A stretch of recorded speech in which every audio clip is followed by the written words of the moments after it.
Welcome back. Today we are going to talk about KZ's newest hybrid, possibly called their flagship hybrid. This one is the ZAT. So this one is 1+8, so one 8mm dynamic driver, 8 BAs. It is a chunky shell, and we will look at that in a second, but very nice design. It's very, very close, if not the same, as their AS24 shell. So those of you who asked how big that shell was or how big the nozzle was, I think this one is 5.9. It's about as close to 6 as you're going to get, I think, at least on my cheap calipers. But yeah, big shell. That's sort of the most notable bit of it. And if we look at it next to Caster, which people also asked about, you can kind of see that this one has a pretty big faceplate compared to Caster. The sides are probably a little closer, but you can kind of see just generally in most dimensions, this one is quite a bit bigger. I think the nozzles may actually be the same. And people also asked about the nozzles on Caster for the same reason. So they are a millimeter, half a millimeter more than what you would typically find on some other shells.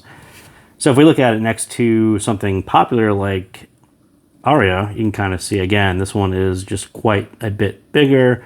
Aria has a much smaller nozzle, and that's kind of a more typical IEM that you're going to get at that price point. But yeah, big chunky shells, something to be aware of. I don't want anyone to be blindsided by how big it is. And if you have to ask how big the nozzle is, it might be a little bit too big for you.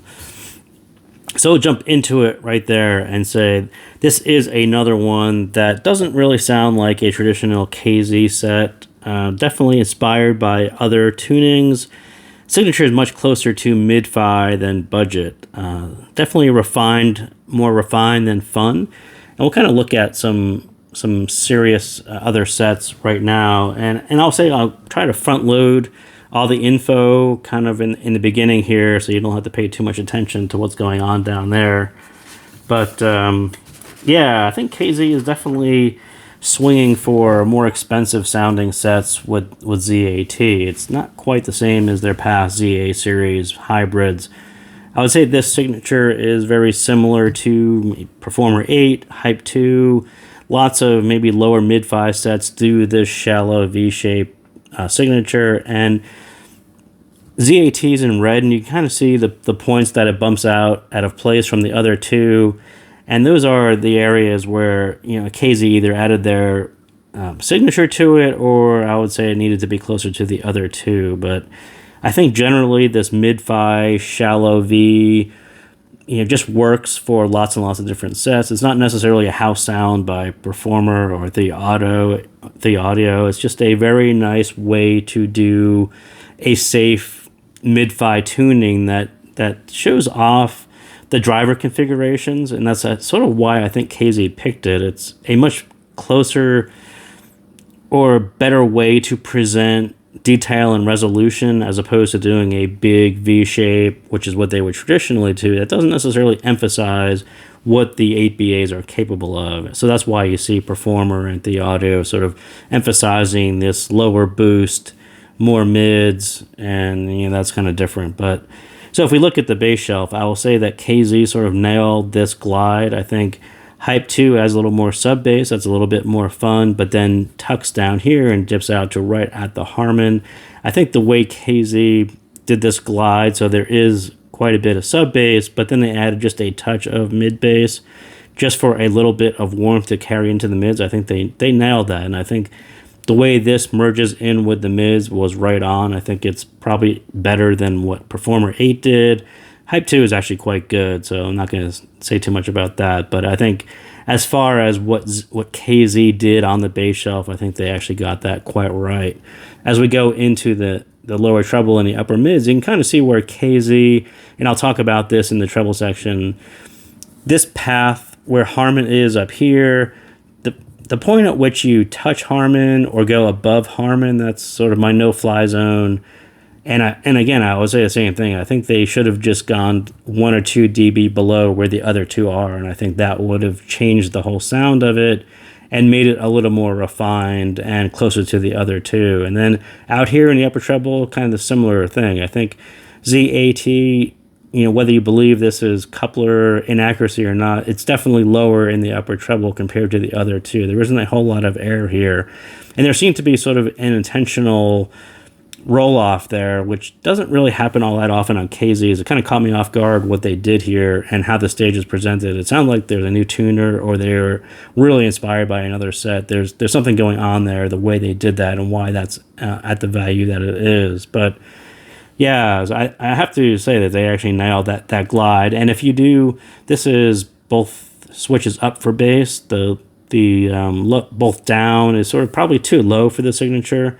Again, they're in this mid-fi style. I think there is this narrow band that you see. And I think if you stick within that narrow band, you're pretty good. And I think they should have got a little tighter there and a little tighter there. But yeah, it's just a very popular mid-fi style signature. And KZ kind of took a shot at it. And I would say, refine it a little bit, but pretty close as far as swinging towards what other sets were doing. So here's one 1+8 that I just talked about recently, Zen's Top. And you kind of see Zen's Top bumped out the bass a little bit, much warmer, and sort of a smoother version of the same signature. And I said the same thing about Top, is this little bit needs to be 1 or 2 dB below where it is. Even though they bumped out the bass here, this still hits you a little bit sharper than it really should. And ZAT is the same exact thing. But Top added a little more upper treble, so that actually sounds a little more refined, and this dipped out a little bit more. So, yeah, again, this isn't really a KZ signature. It's a signature that you would see on other sets, and I think they did a pretty respectable job at that. And if you look at it against one of KZ's own sets, the AS24, another popular set. So again, the bass shelf, I think that's kind of a toss-up which one was done better. I think AS24's BAs for bass is actually done very, very well. I don't think there's anyone that really hits BA's price point with BAs that can do bass like that. They're actually quite well done, and you'll probably see those at some point again. So I think this is kind of a toss-up. Again, the way AS24 bumped up here and then dipped at 5K actually works out better for me, and then the way they carried out a little more upper treble works out for me. So depending on who you are and what your music library, I think this one is a toss-up between the two. And maybe ZAT does resolve a little more detail, especially in the mids. It's kind of a real toss-up. I think the 5K will actually hit people as slightly more detail. AS24, I think, is actually a smoother signature, and it hits more spots that I look for in the signature. But yeah, generally, that one is going to be a very hard which one is better. I don't think I think they're both kind of right there. It's just a matter of how you like this handled. That's probably a little bit too much for some people, but for me, the 5K is almost everything, and that 5K on the ZAT is slightly annoying. And then having the upper treble, the way that dips, and AS24 actually hit that in the stage and all that stuff actually works out a little better for me. So kind of a toss-up, but I would actually lean towards AS24 on that one. So if you are looking for an upgrade to ZAX or ZAS to the latest ZAT, this one is not a big V like those are. It's actually very different from ZAS. ZAS had a ton of bass. ZAX was more of a balanced V shape. This one is much more of a refined, again, not like a typical KZ from the past, so it's not quite an upgrade from either of those. And I would call the BA implementation third generation. It's third generation in a few months, basically. But if you go back and look at Krilla, if you look at Pianist, and then you look at ZAT, I think ZAT is probably the first to sound like a proper, coherent hybrid. I think the balance on Krilla was pretty far off. The tuning on Pianist was not all that great. This one is probably the first that didn't lean too far in either direction. It has more of a balanced signature. It's not too technical. It's not too bright. They found that balance to make the balanced armature sound a little more natural than it did on the previous two sets. So useful switches. I think again this one definitely has 4 switches, and I think I left it last night actually at 3. Yeah, it's probably 3 up and 4 down. So that's 2. The bass going up 3 decibels, 2 decibels, and the treble only 1. So more of a preference, but the treble needs a little bit more than less for balance. I prefer all the switches up for a warmer source to take the edge off of the treble. So I was actually listening to it on my topping, which is why I dropped down number 4. But on a warmer headphone amp, I would actually put all 4 up. I think that balances out with the warmer amplifier. Sound-wise, again, this one is probably the most refined non-Harman tuning for KZ. Refined in that the levels are more balanced and the techs show through. I think they've done enough fun sets where they sort of hide some of the technical aspects, like DFI was a great one, where the tuning was actually quite good, but they hid some of the technical capabilities of that dynamic driver through the tuning. So not perfect, but it definitely strikes the balance between being likable and technical. Just having enough technical details resolution, the ability to resolve smaller micro details. I think all that is really coming through on this set. Something I complained about on top, but it, again, you're buying a 1+8, and even though this one is $80, you're still spending quite a bit of money for 8 balanced armatures, and you do want a little bit of that to show through. It's not enough to have a warm, smooth signature. You can do that on any driver, but to have a set that resolves more detail than a 1 dynamic driver or a 1+1, that's kind of where you're getting your value from. So there is something new here. Like I actually briefly talked about this. The treble extension is not as far as KZ usually does, and by doing so, it sounds like many other sets that do nice treble but lack air. So I think this signature pops up quite often, and you actually see it in hybrids quite often. What it does is they take the edge off of the upper treble, so it's not fatiguing, it's not metallic, and it sounds very coherent. And that's sort of the hallmark of this signature, is you'll hear people describe it as this hybrid is very coherent. It's really hard to hear the drivers being separated or any distance between them or any gaps. Very coherent but lacks air, and that typically means that last bit is kind of down here where ZAT is. So I don't think this is necessarily a nitpick on what KZ did. I think lots of others do this as well, and you see it happen often on hybrids. I think they just tend to either didn't pick the right driver so it extends very far out at a level that you can hear it, or they brought it down so this sounds more coherent, like one driver, almost like more of a dynamic driver. So that is what they did. It's not really a typical KZ thing to do. They typically throw a little more air out there. So it kind of jumped out at me. I thought it was more noticeable that the stage was affected and the upper treble is actually quite different. So yeah, kind of an interesting one. But definitely one side effect of it is there's just one very tight central image rather than projection around your head on the soundstage, and we'll talk about that a little bit later. But again, these two things are quite noticeable if you've heard a lot of KZ sets. The way they handle the upper treble, it's quite different. Definitely a volume tweaker set too. Don't go too low because it sounds a little bit too recessed, and too high will hit you sort of in that pinna area, in the 5K area. So I tended to bounce between the two. I wouldn't say it's a high volume set at all. I think it's somewhere right in the middle, and I ended up tweaking the volume quite a bit while listening to it. So the bass, again, not very KZ. This one leans towards quality and complementing the mids rather than that fun primary actor that you see in lots of other KZ sets. Like I said, that smooth glide right into the mids. It's almost a seamless transition right into the mids. It's not masking any of the detail. It's just enough warmth, just enough of a complement so you could hear the bass. Again, very, very well done glide. Again, like what you would actually hear in a mid-5 set. They did that part very well. A very nice balanced glide from the mid-bass, and it only rises when necessary. Refined in that it doesn't mask or step on the mids. And I think KZ finally got this one right. You don't need to force so much treble and then over the bass, right? They tend to put in a lot of bass, and they tend to end up boosting the treble so it's over the bass, so you can hear that as well. But when you bring both down into this shallow V, like, again, this is the reason why these mid-5 sets do the same thing. You don't need a ton of bass when you hit this 5 or 6 dB bass shelf. That's plenty to handle lots of genres. You don't have to bring the pinna area up to the Harman line. You could bring it down 1, 2, 3 decibels, and that is a very nice transition right into your treble, and it doesn't mask everything in the upper treble. This nice smooth curve all works very well when you hit the levels, but the problem with that is you've exposed everything, and when you poke out 1 or 2 decibels in the pin area, you notice it, and that's kind of what happens on ZAT.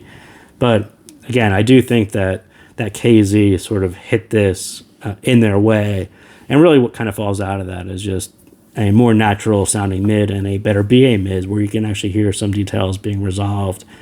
So the mids, the bass really sets up the mids for clarity to hear the BA advantages like I was just talking about. Not too much bass, not too much mid bass, just enough warmth to carry in, but still expose, and the ability to resolve details is sort of still there that you want in an 8 BA set. And I think that's successful. I think what they did on the lower half of it is actually done quite well. There isn't really much I would change from the lower, that changes between the lower and the upper mids. It's actually kind of flat, a little flatter than what you're expecting for a KZ set. And because there is balance, there are moments where you really catch those nice details as you would expect from an $80 hybrid. I think they really hit the mark there on the lower half as far as not hiding any of the technical ability of a flagship hybrid set. KZ typically goes too warm or too sharp or both, tend to hide details and resolution, and that's sort of where they have lived quite a bit in the past, of just too much to one side, and it tends to throw off. Whereas mid-fi hybrids, tend to be this more shallow, more balance to it. So the treble influence is sort of where it gets a bit skewed, and a bit depending on your preferences. For me, I think it sounds good, but the lack of upper treble sounds less dynamic, less transparent. Some people are really used to it. Like I said, this signature isn't all that far from other hybrids, and I think some people actually are going to be used to it and recognize it. And if you heard it on other hybrids, you'll definitely recognize it. But there's just not as many BA micro details from the treble. So like I said, the bass is sort of clear enough, and you hear what's being resolved at the lower end. But catching some of the higher reverb from the treble, I think that's a little bit harder to do because of the upper treble isn't quite at the level where that really carries through into the mids. And then the upper treble is just a little bit too sharp, and that kind of gets in your way too. So yeah, so on the treble side, I think for higher volume listenings, it should have been brought down 1 or 2 dB, and that's exactly what I was talking about. Your ability to bring this one up to a little bit more volume so the mids sound a little bit more forward and you get a little bit more bass. You sort of get restricted by these 2 bumps here, and for me the 5K sticks out. But again, this one, just 1 or 2 dB would have actually made a big difference, and it may have even made a big difference of hearing out here. But yeah, they were super close to actually nailing this, and if they had just sort of looked at what other sets did and what level they used. And the switches will bump this up another 1 or 2 dB, which is not so good either. But yeah, they were super close to getting that right and right on with other more expensive sets. So yeah, I think that's the part that I probably would have changed. Mostly it works, but definitely that part that I would have changed. And it should work the way the bass and the mids, the way they complement each other, the way the mids should transition seamlessly into the treble, and you bring down the pin area so it's nice and smooth. It doesn't mask anything in the upper treble. There is a workflow that, should be there, and they just kind of bumped it out 1 or 2 dB, so it's a little bit not as smooth as it should be, a little bit peakier than it should be in the treble, but it definitely needs a little more of a smooth glide like the bass. The upper treble level works at this price point, but KZ is typically used more than less. And that's why I was saying the way they did the upper treble on this, I don't know if it was the drivers they used or the tuner that was his preference, but it's actually different, quite a bit different than other KZ sets. And I would say it actually sounds intentional. I think the tuner tuned it in this way because it really gives you a distinct presentation, very much like other hybrids, but it's not really typical KZ sound. And it shifts a lot of the focus right into here. So this drops off pretty hard, and it's not like you sort of hear it. It's really hard to hear at all, but it really shifts the center of attention on the music here. The presentation is also here, and you sort of get this one central image. And I think people actually like that quite a bit because it's something that you find on other sets. But for me, it sort of works. But I think the dynamics and the separation would have been a little better with a little more upper treble. But I think the treble, I think it's just a treble tweak away from being much better. Like I was just saying, I think they were super close to getting a very nice mid-fi style sound. And I think the tuner just prefers this style. And stage, again, this is where you hear that lack of upper treble. The stage has width, but mostly a very nice central image. And I don't mean that it's overlapping and cluttered and it sounds bad in any way. It just doesn't project around your head. The levels all work here. There's not too much bass. There's not too much pinna to actually flatten the stage. They got it right. It just doesn't project around your head like other KZ sets would do. So, yeah, very, very interesting tuning choices, and maybe it's driver choices, what KZ did here. So that is what I got on ZAT. So thank you again for sticking with it, and I will see you next time.